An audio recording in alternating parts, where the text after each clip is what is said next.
안녕하세요. 주혜영 목사입니다. 90일 성경 일독 온라인 강의, 오늘은 그 두 번째 시간입니다. 이 두 번째 시간은 족장시대를 시작하게 되는데, 우리 창세기 12장에서부터 23장 내용까지를 강의해드리고 그리고 본문을 읽게 됩니다. 창조시대 때 우리는 존귀와 영광의 관을 쓴 하나님 형상을 가진 정말 엄청난 무제한의 복을 누릴 수 있는 존재로 만들어졌지만은 그것이 하나님과의 관계 가운데, 하나님의 영향 가운데 있을 때 가능한 얘기고, 불행하게도 우리가 선악과 사건을 일으킴으로써 아담과 하와의 선택은 하나님이 아닌 결과적으로 사탄이 되어버렸다는 거죠. 우리의 소유의 문제가 하나님으로부터 사탄으로 바뀌고, 그 영향력이, 소위 권력의 이동이 하나님으로부터 사탄으로 이동이 됐다. 이거는 엄청난 놀라운 반전 상황입니다. 그렇죠? 창조시대 때 그 상황과, 창조의 상황과 너무 반대되는 그런 상황이 되어버렸습니다. 그 결과로 4장 이하부터 가인의 후예들이 엄청난 죄악상을 보여주면서 타락의 결과로 이어지는 문제들을 보게 되다 결국은 노아의 심판을 당하고, 노아의 심판 이후에 노아의 8 식구로부터 출발된 소위 재창조적 상황에서도 인간은 하나님과의 관계를 자정적인 능력으로 회복할 수 있는 그런 상황을 만들어내지 못하고, 결국 바벨탑이라는 엄청난 사건을 일으킴으로써 하나님께서 직접 역사에 개입하시게 됐다. 자, 이런 내용들을 우리 보면서 아무리 창조시대 후반부에 정말 인류에게 창세기 1장 28절에 하나님이 약속하셨던 복을 주시며 그 복을 다시 회복할 수 있는 길이 과연 올 수 있을까? 창세기 3장 15절에서 하나님께서 분명히 뱀의 머리를 밟을 여인의 후손을 약속하시고, 그 창세기 1장 28절에서 약속하셨던 그 복, 또 사랑의 관계를 회복하시려고 하나님께서 역사를 시작하시겠다는 선포를 하셨지만은 창조 시대에서는 그 모습이 보이지 않았다는 거죠. 그래서 하나님께서 바벨탑 사건을 통해서 이제는 더 인간의 사정적인 능력으로 그런 상황이 올이라고 해서 하나님께서 기대할 수 없는 상황이기 때문에 하나님께서 직접 우리 역사 가운데 오셔서 그 구속의 역사를 시작하는 그런 상황을 전개합니다. 그렇게 해서 하나님께서 족장시대를 여시게 됩니다. 족장시대는 창세기 12장에서부터 시작해서 50장까지의 내용을 기록하고 있는 시대인데요. 이 시대는 4명의 중요한 족장이 등장한다고 그랬습니다. 아브라함, 이삭, 야곱, 요셉입니다. 이제 창세기 11장 26절에 아브라함이 등장하면서 이제 아브라함의 출생 연대를 우리가 추정해 보게 되는데, 이런 교재 107페이지에 아브라함의 출생 연대를 계산하는 근거들이 쫙 기록되어 있습니다. 꼭 참고하셔서, 성경의 가장 첫 연대거든요. 창조 시대는 연대를 측정할 수 없는 시대라서 우리가 홍수가 몇 년이 있었고 바벨탑 사건이 몇 년이 있었다, 이런 얘기를 할 수가 없는데, 아브라함 시대부터 시작해서는 그 연대를 우리가 비록 추정칠지라도 연대를 정할 수 있는 그런 이런저런 근거들이 성경에 도처에 이제 산재해 있습니다. 아브라함을 2166년도에 태어났다고 보는 근거는 출애굽을 BC 1446년에 출애굽했다고 보는 빠른 출애굽설에 의해서 결정합니다. 이 빠른 출애굽설과 후기 출애굽설에 대한 얘기는 출애굽에 가서 그때 다시 설명해 드리기로 하겠습니다. 그래서 2166년에 아브라함이 태어났고, 아브라함이 75세 때 하나님의 부름을 받아서 이제 가나안 땅으로 들어가게 되는데, 그때가 2091년입니다. 자, 이 중요한 연대들은 여러분 교재에 도표가 나와 있으니까 여러분 도표를 참조하시면 되겠습니다. 시대 흐름으로 보는 족장 시대를 보면요, 여러분 보시는 대로 창조 시대를 거쳐서 이제 족장 시대에 들어가게 되는데, 이 창조 시대와 족장 시대 두 시대를 커버하는 책은 창세기입니다. 창조 시대와 족장 시대를 커버하게 되죠. 그리고 이 족장 시대에 등장하는 또 한 권의 책이 있는데, 그게 욥기입니다. 이 욥기는 욥기에 나오는 그 시대의 문화가 족장 시대의 문화와 동일하기 때문에 욥의 얘기는 족장 시대 얘기다. 그렇게 이제 모든 학자들이 100% 믿습니다. 그런데 우리 성경 읽기는 줄거리 따라 읽으면서 그 줄거리에 따라서 나오는 메시지들을 가지고 읽어 나간다고 그렇게 성경을 재편성한다고 그랬습니다. 그랬을 때 욥은 그 메시지가 핵심 메시지가 바로 고난에 관한 얘기예요. 그래서 고난의 문제를 이스라엘 백성들이 그 스토리라인 가운데 언제 가장 심각하게 진지하게 고민하고 생각해 보게 되느냐 하면 그게 포로기예요. 포로 시대 때 그때 우리가 그 상황을 설명해 드리겠습니다. 그래서 욥의 얘기는 이때 생긴 얘기인데 그 얘기가 구전으로 내려오다가 이들이 고난의 의미를 찾을 때 그 고난의 의미를 욥기로부터 찾자는 그런 것 때문에 그런 어떤 상황이 전개되면서 그 욥의 얘기를 이제 문서화했다. 이제 그렇게 믿어서 우리는 욥기를 이 포로 시대 마지막 부분에 읽게 됩니다. 그거 참고하시고요. 자, 우리 지리로 한눈에 보는 창조 족장 시대, 이제 앞으로 이 시대가 바뀌면서 그 시대 흐름의 배경이 되는 지리적 배경을 잠시 살펴보기 위해서 이 지도를 가지고 말씀드리는데, 자, 여기에서 보면 이제 이렇게 창세기 이게 선악과의 방주입니다. 그리고 마지막에 이제 여기 보면 하여튼 바벨탑이 거기 있고요. 자, 그때 이렇게 보면 여기를 이렇게 나누어서 이쪽을 창조시대, 그렇죠? 창조시대.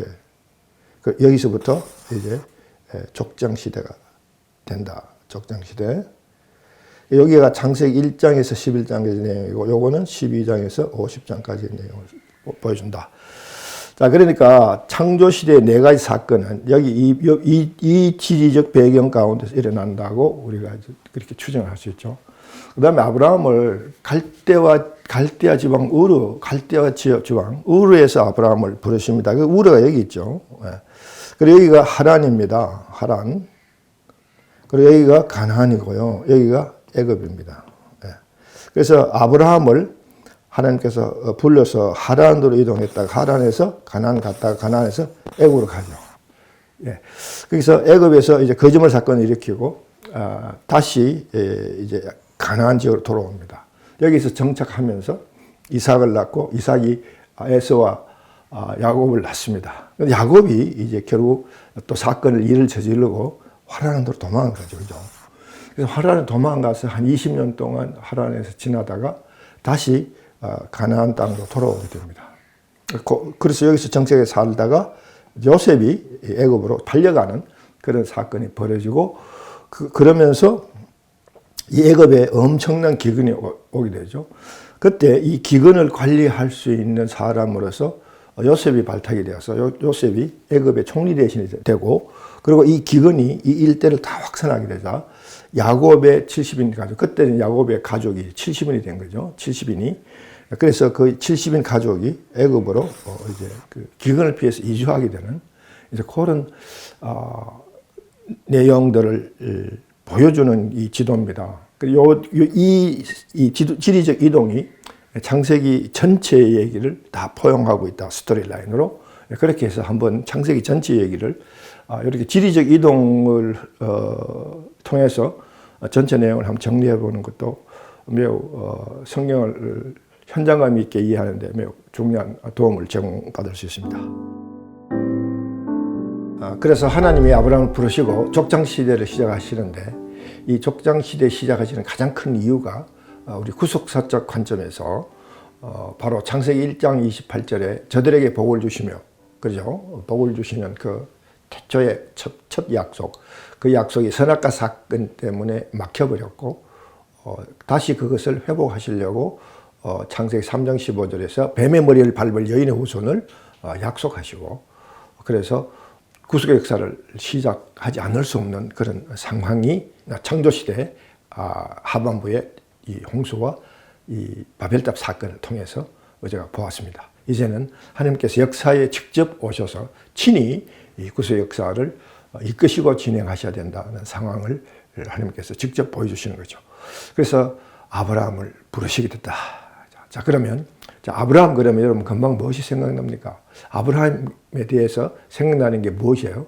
대부분 사람들은 아브라함을 생각할 때 믿음의 조상, 그렇죠? 복의 근원, 이렇게 생각을 합니다. 맞는 얘기죠. 맞습니다. 그런데 아브라함이 믿음의 조상, 복의 근원이 되기 위해서 바로 아브라함은 하나님과의 언약을 맺는 그 언약 당사자라는 사실을 꼭 이해를 하셔야 돼요. 바로 하나님과 언약, 소위 말하는 아브라함 언약의 당사자가 되었기 때문에 바로 아브라함이 복의 근원이 되고 믿음의 조상이 될 수밖에 없다. 왜냐하면 바로 그 때문에 아브라함을 택하시고 아브라함을 하여금 복의 채널이 회복되는 그 첫 출발자로 하나님께 삼으셨기 때문에 그렇다는 사실을 같이 기억하고 인식하셔야 된다는 사실을 여러분 꼭 기억하시기 바랍니다. 자, 그래서 우리 창세기 12장 1절에서 4절의 성경 구절을 우리 같이 함께 묵상해 보아야 합니다. 특별히 제가 3절까지를 같이 읽겠습니다. 여호와께서 아브라함에게 이르시되 너는 너의 고향과 친척과 아버지의 집을 떠나 내가 내게 보여줄 땅으로 가라. 내가 너로 큰 민족을 이루고 내게 복을 주어 내 이름을 창대하게 하리니 너는 복이 될지라. 너를 축복하는 자에게 내가 복을 내리고 너를 저주하는 자에게 내가 저주하리니 땅의 모든 족속이 너로 말미암아 복을 얻을 것이라 하시니라. 예, 복이라는 단어가 몇 번 나오나요? 그죠? 바로 그래서 아브라함이 복의 근원이 되는 겁니다. 그 이유는 바로 하나님이 아브라함과 언약을 맺고 그 언약의 가장 그 출발점이 바로 아브라함이 되기 때문에 그렇다는 사실을 꼭 명심하시기 바랍니다. 자, 그런데 하나님께서 왜 아브라함을 지금 갈대와 우르 지역에서 생업에 종사하면서 잘 살고 있는 그 아브라함을 기어코 불러내서 척박한 가나안 땅으로 옮기시려고 하신 하나님의 의도가 무엇일까요? 바로 그 의도가 이제 하나님께서 바로 떠남과 분리의 영성을 요구한다. 이게 무슨 얘기인지 하면 바로 우리는 구별된 삶을 하나님께서 우리에게 요구하신다는 거. 그죠? 그게 바로 순종이라고 그랬습니다. 우리는 모든 하나님의 사역자로 또는 하나님 주신 모든 삶을 가장 근원적으로 살아가는 가장 기본이 바로 구별되어야 한다. 순종하는 세상과 구별되어서 하나님의 뜻에 합당한 삶을 살아가는 그것이 바로 가장 이 하나님 백성으로의 삶의 가장 기본이요 아주 기초가 되어야 되기 때문에 그렇다는 거죠. 자, 그래서 하나님께서 인간이 선악을 따먹고 죄를 범하고 복의 채널이 막혔을 때 하나님께서 그것을 회복하는 구속 역사를 시작하시겠다고 영적 전쟁을 선포하면서 뱀의 머리를 밟을 여인의 후손을 약속하시고 그러고는 하나님께서 셋을 하러 가셨습니다. 그 이유가 바로 하나님의 백성은 가인과 같은 죄성이 있는 그런 세상적 세속적 삶을 사는 그런 상황과는 분리되는 구별되는 거룩한 삶, 거룩한 사람들이 되어야 되기 때문에 그렇다는 사실이죠. 그것이 바로 분리의 영성입니다. 그래서 그런 분리가 있기 위해서 세속적 상황에서 떠나야 된다.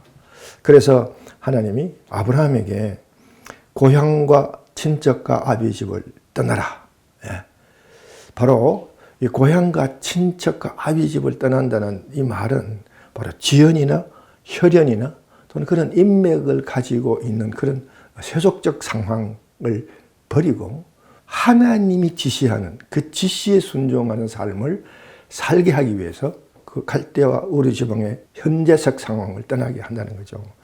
하나님이 지시할 땅으로 간다. 이것이 바로 신위에 순종하는 삶을 사는 아브라함의 삶이 되어야 한다는 사실을 지금 보여주고 있죠. 그게 우리 바로 세 가지 개념의 관점에서 말씀드리면 인위를 버리고 신위의 사람이 되는 것이 첫째다. 이것이 바로 하나님이 이루시는 모든 사역을 이루어나간 사람들이 가장 기본적으로 가장 먼저 이루어야 할 부분이라는 사실을 우리는 꼭 기억해야 됩니다. 자, 그래서 아브라함은 바로 이런 하나님이 지시할 땅, 그러니까 그 지시할 땅이 우리가 구체적으로 뭔지 몰라요. 가시적으로 안 보이는 상태죠. 그죠? 그러니까 하나님께서 그냥 가라는 그 명령 한 가지만 있지, 그 땅이 어떤 땅이고 어디에 있고, 얼마나 멀리 있다, 뭐 이런 등등에 대한 가시적인 뭐를 상상할 수 있는 아무런 데이터도 없이 그냥 지시할 땅으로 가라. 그렇게 말씀하셨을 때, 아브라함은 그게 순종했다는 사실이에요. 이게 바로 아브라함이 믿음의 조상이 될 수밖에 없는, 하나님의 사역을 이루기 위해서 자기의 모든 것들, 자기의 모든 인의를 내려놓고 하나님의 뜻, 신유에 순종하는 그 모습에서 바로 아브라함은 믿음의 본이 되고 믿음의 조상이 되는 그런 모습을 보였다는 거죠. 그래서 보세요. 히브리서 11장 1절에 믿음은 바라는 것들이 실상이요 보이지 않는 것들의 정근이, 바로 이것이 우리 믿음의 자세입니다.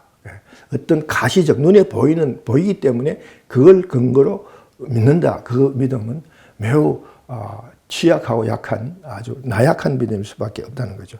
그 예로 우리 13장에 이 롯과 아브라함이 이제 가축이 늘어나서 그리고 서로 그 초지의 그 한계성 때문에 이제 분가를 할 때, 여러분 보시면 아브라함이 롯에게 그 초지를 선택해서 분가를 하되 초지를 선택해서 갈 수 있는 그 선택권을 삼촌이 먼저 행사할 수 있음에도 불구하고 그것을 롯인 조카에게 이 선택권을 주고 그렇게 선택하게 합니다.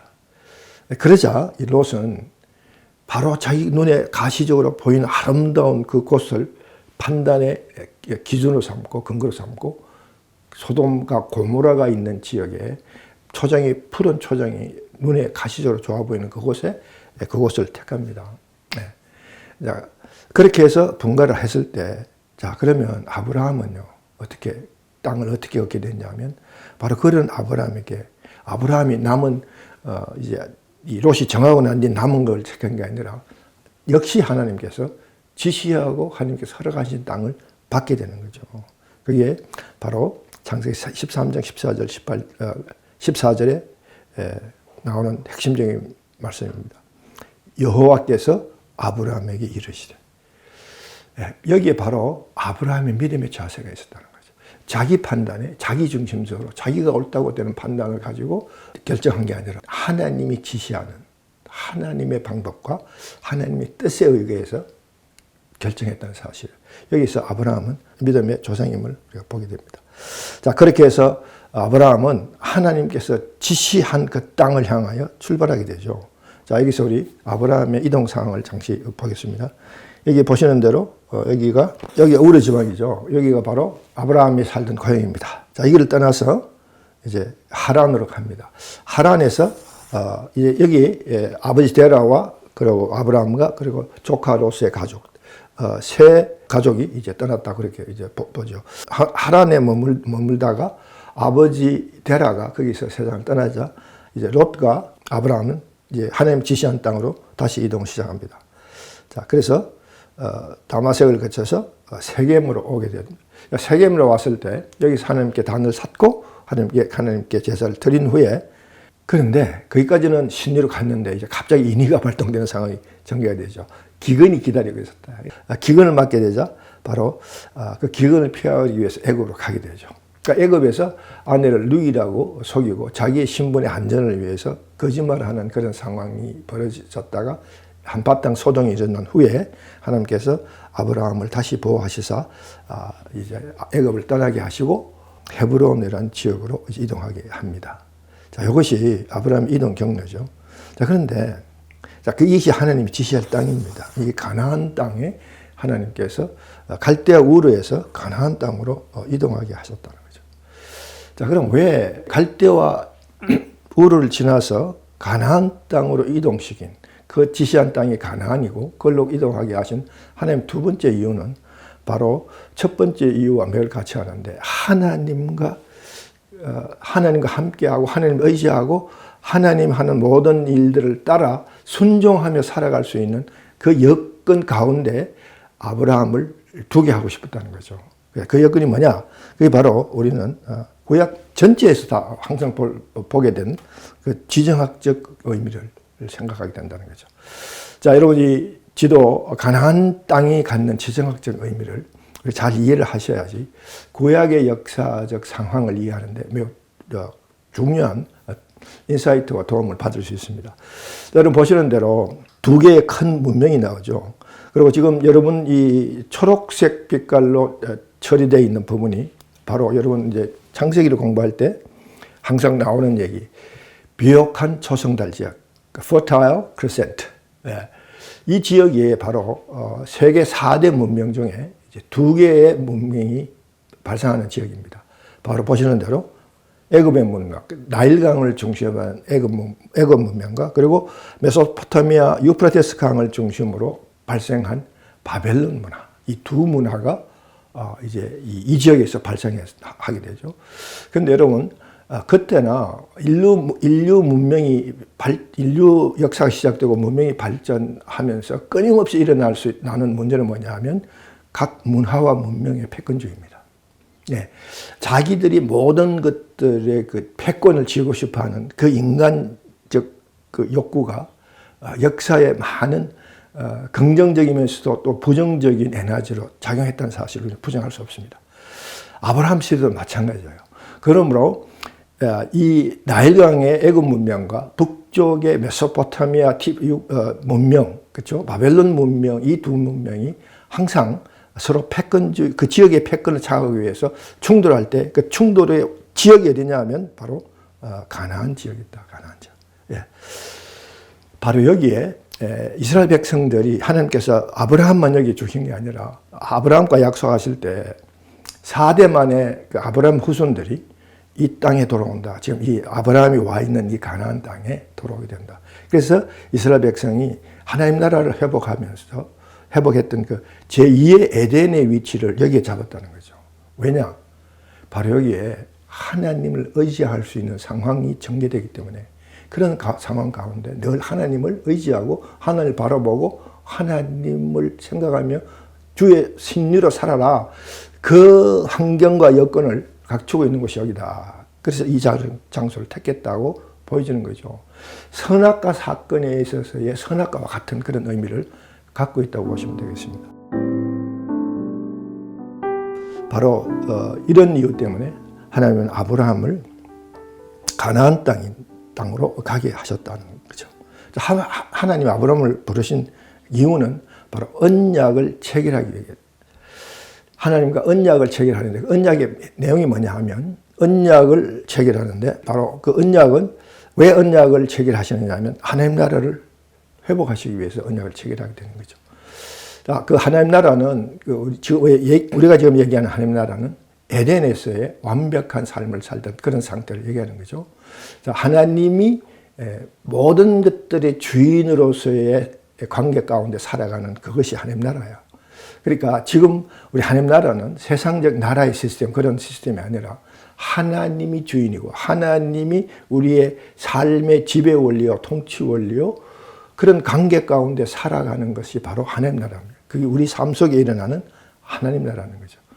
그래서 그것이 에덴에서 이루어졌는데 그 하나님께서 그 에덴에서 이루어진 그것이 선악과 사건을 통해서 깨어졌기 때문에 그 에덴적 하나님 나라를 다시 회복하는 게 구속의 역사다 그랬습니다. 그것이 바로 구속이다. 그것이 또 그걸 이루어가는 과정이 구속의 역사다. 이렇게 얘기를 우리가 했습니다. 자, 그래서 바로 이 아브라함을 부르시고 언약을 체결하는 것은 바로 창세기 3장 15절에서 하나님이 그 예언하시고 약속하시고 선포하셨던 그 상황을 일으키시기 위해서 구속 역사를 시작하게 되는 겁니다. 그 결과로 아브라함이 복의 근원이 되게 되는 거죠. 자, 그래서 이제 그러면 우리가 언약에 대한 얘기를 잠깐 우리가 나눠볼 필요가 있습니다. 왜냐하면 구약은 이제 성경 자체가 하나님의 약속으로 이루어졌잖아요. 그렇죠? 약이다 그 말은 약속이거든요. 카버넌트, 약속이죠. 근데 세상적인 약속은 약속 당사자가 합의를 해서 그래서 하나의 약속할 내용들을 만들고 그걸 상황이 서로 지키려고 가는 가운데 그 약속이 이루어져 가잖아요. 근데 성경의 약속은요, 하나님이 일방적으로 인간에게 던져주는 거야. 그리고 그 지킬 책임을 일방적으로 하나님께서 단독으로 지시고 그 약속에 대한, 그러므로 그 약속이 지켜짐의 그 베네핏을 인간이 누리고, 또 어떤 약속은 하나님께서 던져주는 약속이지만은 지킬 의무가 인간 쪽에서 동망되는 그런 약속이 있다는 거죠. 자, 이 언약의 본질을 잘 여러분 이해를 하셔서 구약의 흐름, 스토리 라인과 구약의 메시지 라인의 가장 기반이 되는 그 상황을 우리가 이해를 하는 데 도움을 받아야 돼요.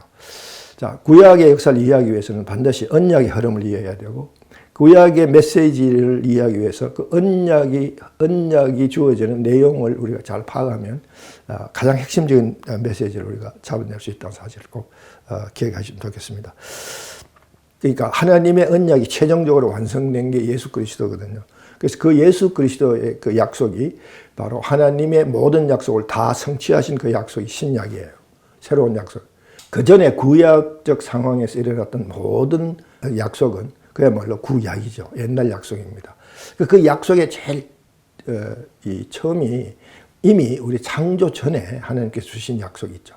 그게 바로 창조 언약이죠. 거기서부터 성경은 약속으로 인해서 이루어져 가게 된다는 사실. 자, 그래서 이 모든 특히 구약에 나오는 모든 약속을 우리가 정리를 해보면 크게 두 가지로 나눌 수 있습니다. 행위 언약과 은혜 언약으로 나눌 수 있다. 자, 은혜 언약은 그야말로 얘기했죠. 약속을 하나님께서 우리에게 일방적으로 주시는데 그 약속을 하나님이 일방적으로 주시고 또 지킬 약속도 하나님이 일방적으로 지키는 그 약속. 그래서 우리는 그냥 그 약속의 유익을 우리가 그냥 누리기만 하는 그런 약속이 있는데 그것이 바로 은혜 언약. 그야 문자 그대로 은혜 언약이다. 은혜 언약은 바로 창조 언약, 노아 언약, 아브라함 언약, 다윗 언약, 새 언약. 예. 이 언약은 인간이 그 언약이 이루어져서 그 언약을 통해서 받는 베네핏을 누리기 위해서 인간이 할 수 있는 일이 아무것도 없다는 거죠. 아무것도 할 필요도 없고 또 해서도 안 돼요. 그렇게 주어지지 않았기 때문에 그렇다는 거죠. 근데 아브라함 언약을 가끔 인간이 지켜야 할 의무가 따라 나왔기 때문에 그 언약이 유효해지는 거 아닌가 이렇게 생각할 수 있는데 사실은 아브라함의 순종을 통해서 아브라함 언약이 이루어지는 게 아니고요. 하나님께서 일방적으로 주시고 그 언약을 일방적으로 지키겠다고 약속하신 것이 바로 17장의 언약 조인식에서 이제 이 새를 쪼개어서 그 가운데 불길로 지나가는 그것을 하나님 혼자 하시지 아브라함이 같이 안 한다는 거죠. 그 언약 조인식도 아브라함과 함께 한 것이 아니라 하나님이 일방적으로 그것 보여주심으로써 은혜 언약임을 보여주는 그런 대목을 볼 수 있다는 거죠. 그 다음에 행위 언약은 딱 두 가지가 있습니다. 신에서 언약과 바로 선악과 언약이죠. 이 두 언약은 이 언약이 유효하고 그래서 그 언약이 주는 베네핏을 누리기 위해서는 하나님이 우리에게 요구하는 요구 조건이 들어질 때에 그게 이루어진다는 거죠. 바로 선악과 사건. 그러니까 에덴에서 모든 하나님 주신 복을 누리기 위해서 무진장의 복을 누릴 때 하나님께서 딱 한 가지 조건을 다셨어요. 뭐냐? 선악과 나무 열매는 따먹지 않는 조건이죠. 같은 맥락으로 시내산 언약도 하나님께서 우리의 관계를 맺으시고 바로 그 에덴적 상황으로 회복하시면서 하나님께서 우리에게 복의 채널을 열어주셨는데 그 열린 복의 채널이 유효하기 위해서는 바로 하나님께서 주신 삶의 규범을 지키는 조건이 따라온다는 거예요. 그게 바로 십계명적 삶을 사는 겁니다. 자, 그래서 우리 신에서 언약은 이제 신에서 언약 공부하면서 이 언약에 대한 얘기를 조금 더 구체적으로 그때 가서 다시 나누고 오늘은 개요적인 것만 우리가 나눌 텐데 바로 축복은 우리 에덴에서 누릴 수 있는 그 원래의 창조의 언약 주신 하나님이 약속하신 그 복은요. 꼭 기억하세요. 이 행위 언약에 속해 있고 이 행위 언약은 반드시 지켜 행하는 조건이 따라온다는 사실. 그래서 지켜 행해야만 그 복을 누릴 수 있다. 축복은요. 성경이 얘기하는 복은요. conditional blessing입니다. 조건을 이행할 때 오는 그것이 복이다. 이 사실 꼭 기억하셔야 돼요. 우리가 이제 신명기 공부할 때 신명기 28장에서 그 얘기를 다시 우리가 나눌 겁니다. 바로 이것이 이제 구약의 이해를 돕는 언약의 개요입니다. 이걸 잘 정리를 해주시면 되겠습니다. 아브라함의 언약 내용을 다시 보면요, 바로 아브라함 언약의 내용의 핵심은 하나님의 주권의 회복인데, 이것이 어디서 최종적으로 이루어지느냐 하면 신에서 언약에서 이것이 다시 이루어져요. 그런데 그러기 위해서 그 신에서 언약에서 하나님 주권이 회복될 수 있는 상황을 만들어내기 위한 준비 과정으로서 하나님 나라에 필요한 요소를 만드는 그 내용이 아브라함 언약의 핵심 내용이다. 그렇죠? 그래서 나라는 3요소가 필요합니다. 그렇죠? 3요소가 필요해요. 뭐죠? 주권, 영토, 백성. 근데 하나님 나라는 주권이 하나님께 항상 픽스되어 있어, 고정되어 있기 때문에 하나님 나라를 회복하기 위해서는 두 가지 요소만 충족이 되면 됩니다. 첫째는 백성이죠. 하나님의 통치를 받을 백성이 절대적으로 필요하잖아요.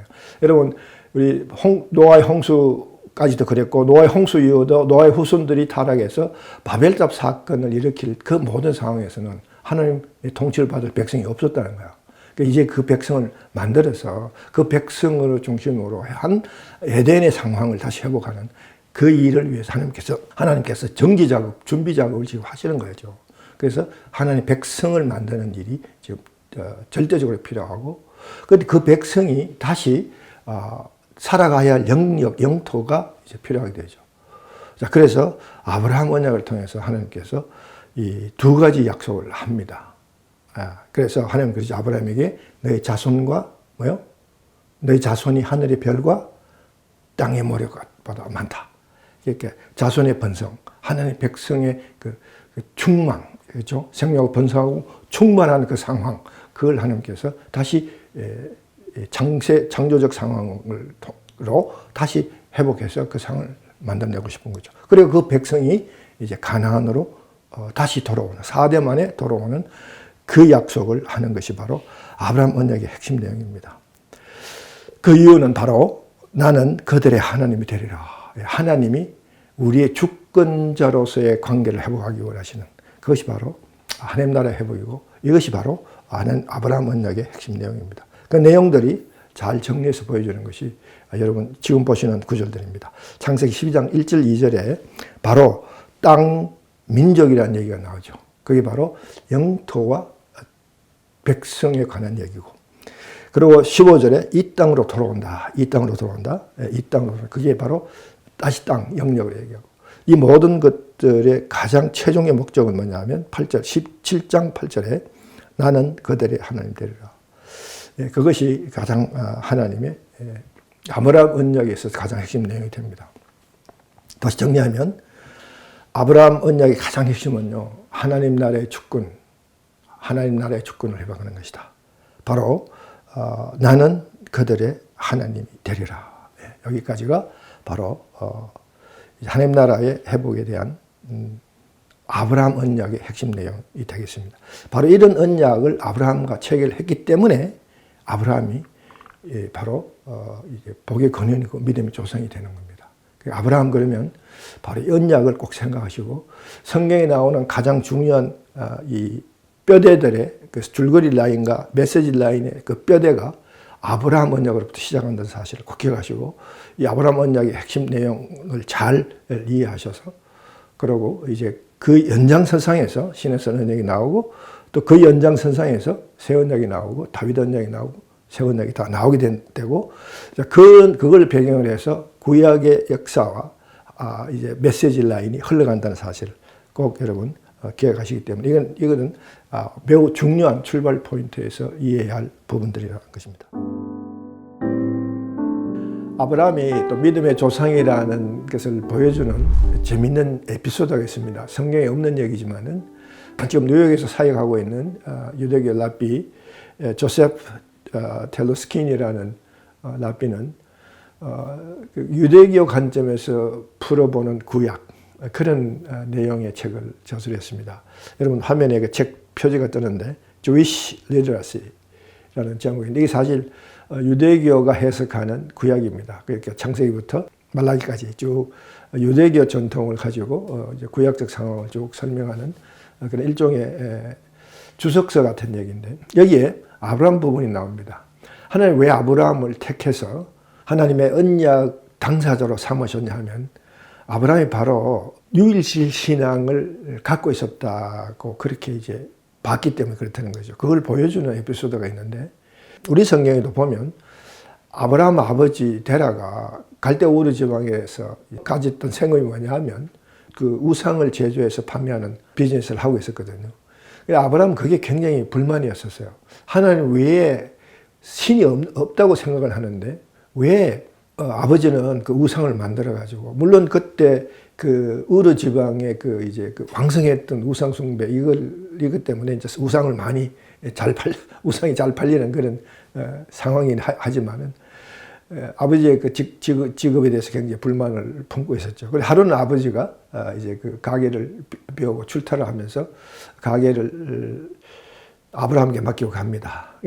아브라함은 이때다 그러고 가게에 있는 아버지가 만든 우상을 다 팔려고 진열했던 우상을 다 때려부시고 도끼를 쥔 우상 하나만 남겨뒀다는 거죠.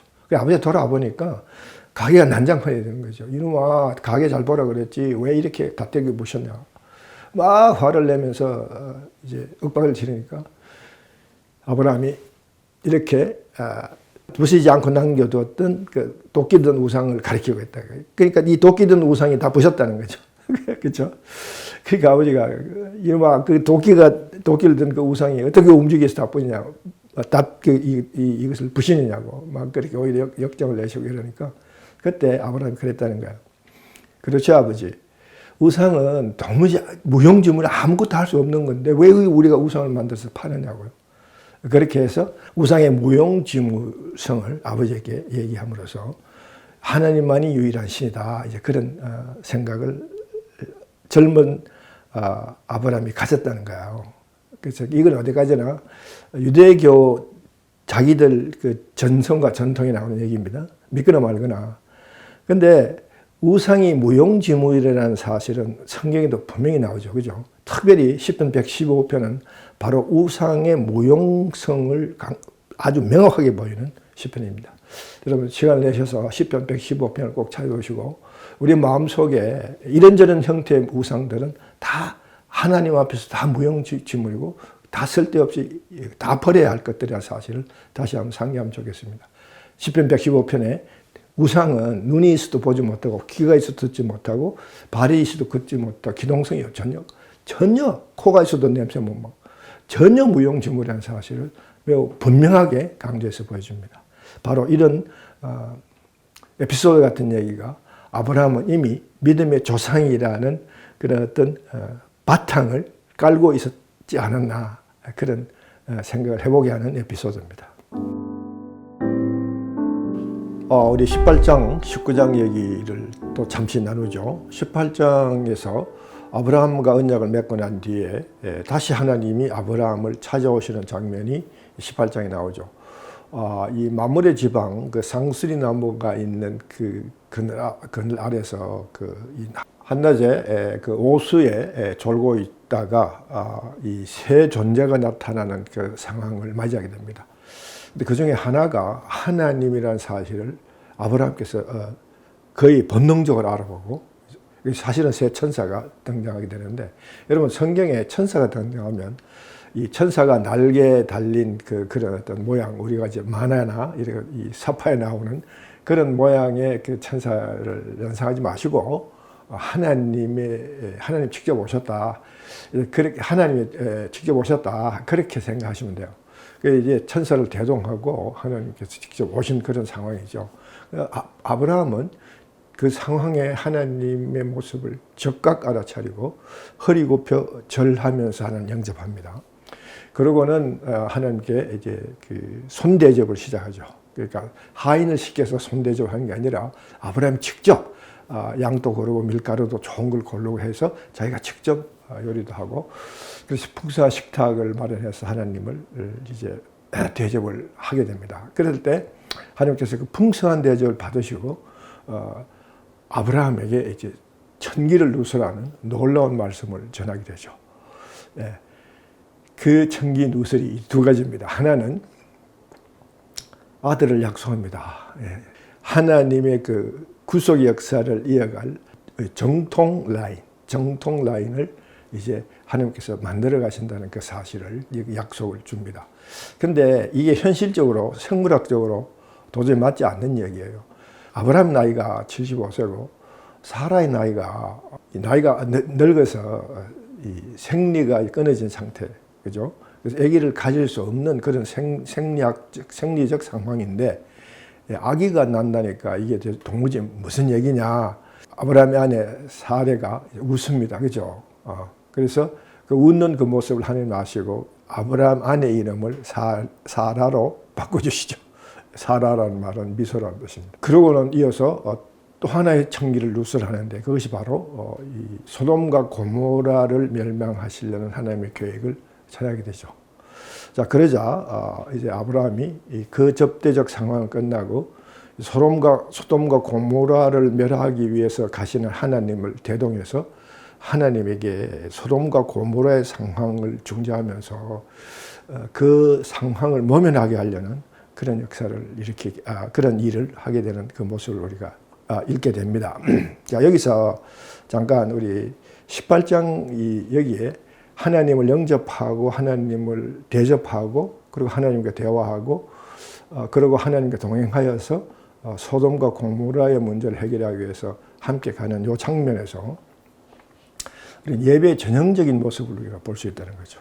자, 여기서 우리 성경에 보면 레위기 8장이라든가 이사야서 6장이라든가 이제 구약의 몇몇 장 그리고 신약에 가면 또 몇몇 장들이 예배의 전형적인 어떤 그 패턴 같은 모습들을 보여주는 그런 구절들이 많이 있거든요.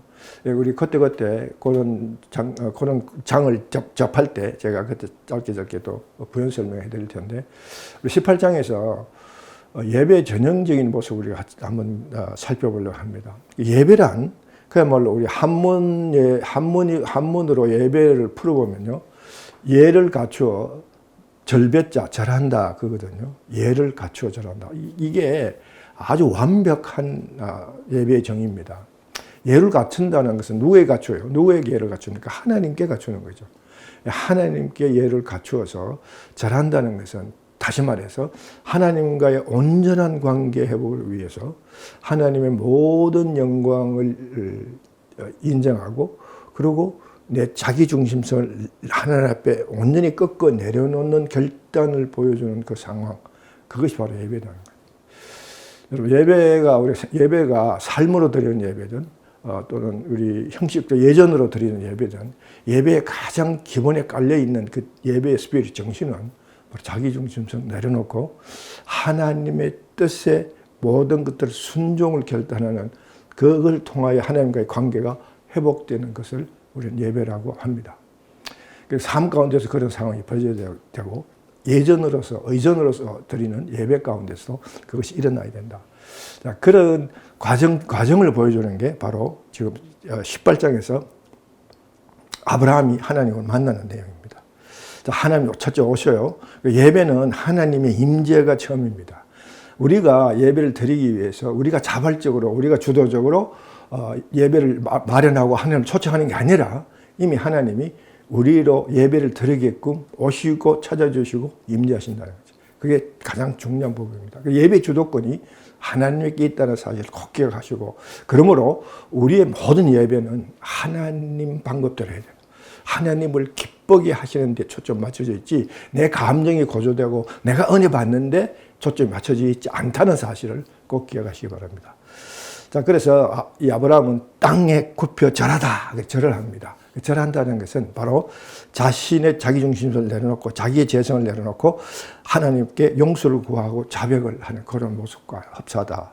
그래서 예배에는 반드시 회개와 사죄와 고백과 사죄가 반드시 있어야 된다. 자, 그러고 난 뒤에 하나님을 높여드리는 하나님의 영광을 올려드리는 그런 행위가 있어야 되는데 대접하는 게 있잖아요. 그게 예배로 보면 찬양과 같은 그런 역할을 하고 있다. 자, 그랬을 때 하나님께서 그런 찬양과 영광과 대접을 받고 사죄함을 받은 그 아브라함에게 하나님께서 이제 중요한 메시지를 전해주는 그게 설교죠. 여기 경우에는 이삭을 낳을 것이다. 그다음에 소돔과 고모라를 멸망시킬 것이다. 이 두 가지의 엄청난 사실을 아브라함에게 얘기를 합니다. 그러고는 그 상황에 이 아브라함 결단하고 하나님과 동행해서 삶으로서 이런 것들을 다시 한번 표현해내는 그런 어떤 결단으로 이어진다. 그것이 예배가 보여주는 우리 모습인데, 창세기 18장의 그 스토리 라인 흐름 중에서 바로 이 예배의 중요한 요소들을 볼 수 있다. 잘 기억하셔서 오늘 우리가 드리는 예배에 참고하시고, 우리는 과연 성경적 예배를 드리고 있는가, 아니면 내 감정의 고조를 위해서 내가 추구하는 은혜를 얻기 위해서 예배를 드리고 있는가를 다시 한번 성찰하고 반성하고 정말 하나님 기뻐하는 예배를 드릴 수 있도록 여러분께서 이 18장을 잘 참고하시면 좋겠습니다. 19장에 가서 보면 소돔과 고모라 얘기 우리는 너무 잘 알죠. 이 소돔과 고모라의 죄악의 정도는요, 참 과히 심판 수준에 이르 있다는 것을 우리가 볼 수 있습니다. 핵심이 성적 문란이에요. 성적 문란이고 하나님의 말씀이 전혀 통하지 않는 그런 영적 타락 상태를 보여주는 거죠. 그 성적 타락의 핵심이 뭐냐면 동성애입니다. 자, 여러분, 우리 길게 설명을 할 수 있는 그런 기회가 있으면 설명드리기로 하고, 동성애는 한마디로 이야기하면 창조의 원리를 깨는 사탄의 관계이기 때문에, 생육하고 번성하고 충만하라는 하나님의 창조의 원리와 질서를 깨어버리는 사탄의 강개한 음모이기 때문에 동성애는 결코 용납되지 않는 매우 심각한 중대한 범죄 행위다. 영적 범죄일 뿐만 아니라 모든 세상 역사의 범죄라는 사실을 우리가 꼭 기억하셔야 돼요. 그걸 보여주는 게 소돔 고모라의 심판입니다. 자, 이런 상황에서 하나님께서 멸할 것이니까 너희들 도망가라. 그랬을 때 이 엄중한 경고를 롯의 사유는 농담으로 이긴다. 농담으로. 자, 이 농담으로 이기는 이것이 바로 오늘날 우리들의 영적 상태와도 매우 흡사하다. 예, 우리 사무엘 상에 가면 바로 그런 영적 상태를 볼 수 있어요. 예, 사무엘 시대도 하나님의 말씀이 없어서 암흑한 그런 시대에 살게 되고, 특히 사사 시대에 가면 그런 모습을 보게 되고 하는 이런 것들이 다 말씀이 없기 때문에 오는 문제거든요. 이 사위들이 농담으로 여기는 이런 상황. 예. 그리고 롯의 아내가 이제 뒤를 돌아보지 말고 앞만 보고 도망가라고 했던 그 하나님의 말씀을 자기 마음대로 뒤바꿔 가지고 뒤를 돌아보았으므로 소금 기둥이 되죠. 뒤를 돌아보았으므로 소금 기둥이 됐다. 왜 뒤를 돌아봤을까요? 왜 뒤를 돌아봤냐면요, 뒤에 자기가 등지고 나온 그 소돔과 고모라에 자기의 모든 자손들이 그게 그대로 남겨두고 갔기 때문에 그 자손에 대한 미련을 버릴 수가 없어서 뒤를 돌아봤다는 거죠. 여러분, 이 롯의 아내가 행했던 이 뒤를 돌아보는 행위가 시사하는 바가 뭔지 잘 성찰하시고, 우리는 앞을 향하여 하나님 나라를 회복을 위한 그 것을 위하여 표대를 정하고 표대를 향하여 우리는 중단없는 전주로 나가야 된다는 사실, 그것을 말해주고 있지 않나, 그런 저는 생각합니다. 여러분 삶 가운데 그와 같은 중요한 결단을 할 때 뒤를 돌아보지 않는 결단이 필요할 때가 있다. 자, 그렇게 해서 소돔과 고모라 19장까지 얘기를 우리가 정리를 했습니다. 자, 이제 우리 마지막으로 이삭의 탄생에 대한 얘기를 하고요. 그리고 오늘 강의를 일단 종결 하도록 하겠습니다. 자, 여러분 보시면 아브라함이 75세 때 하나님이 바로 조금 전에 본 것처럼 하나님의 약속의 아들을 주시겠다, 그렇게 알려줬습니다. 그죠? 그런데 거의 10년이 지나도 아기가 태어날 기미가 전혀 보이지도 않자 아브라함이 그때 자기 판단에 의해서 행동을 합니다. 그게 바로 이스마엘을 탄생시키는 그런 결과를 초래하는 거죠. 애굽에서 거짓말을 하고 그것 때문에 애굽을 나올 때 다려고 나온 몸종 하갈을 통해서 아들을 얻게 됩니다. 그런데 당시 풍습이 그 누지서판이라는 그 유적에 보면 주인이 대를 이을 아들을 못 낳으면 그 몸종을 통해서 아들을 낳고 그 아들이 대를 잇게 하는 그런 풍습이 있다고 해요.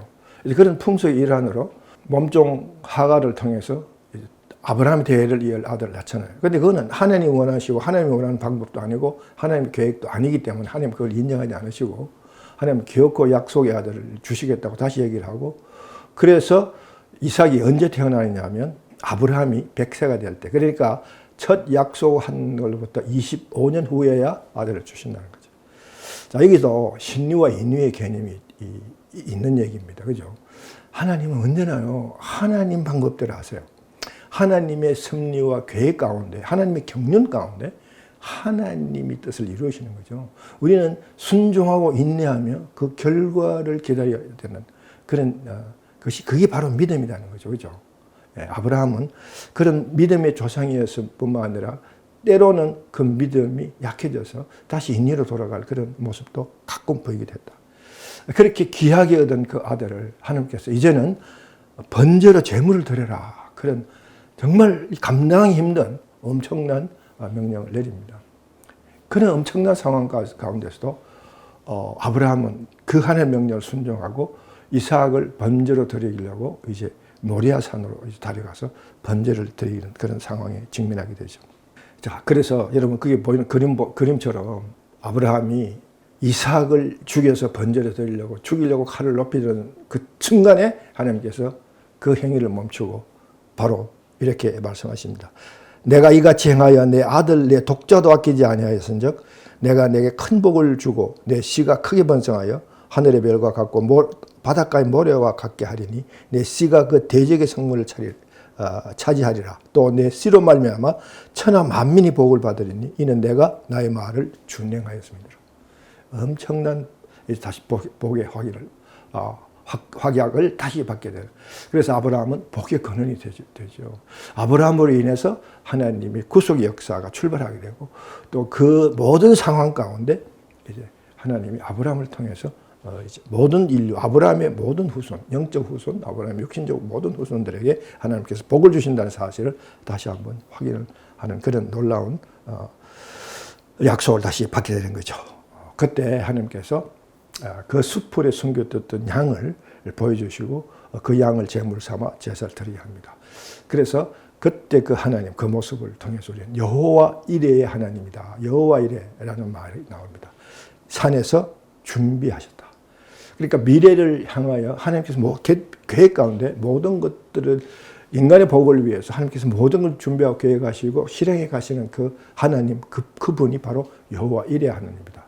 여러분 오늘 이 시간 우리 하나님은 나에게 여호와 이레 하나님으로 다가오셔서 우리의 모든 생사화복을 주관하시면서 우리를 이끌어 가시는 사실 믿으십니까? 그래서 그것을 우리 성경을 통해서 확인하고 바로 그 여호와 이레 하나님을 만나고 그래서 그 하나님이 나와 여러분에게 주신 성경 속에 숨겨주신 수표, 즉 복의 관계를 회복하는 여러분 되시기를 축복하고 축원합니다. 자, 이제 둘째 날 우리 강의 전체 내용을 요약한 요약문을 참고하셔서 여러분 창세기 12장에서 23장까지 두 번째 날 본문을 읽습니다. 축복합니다. 승리하십시오. 감사합니다.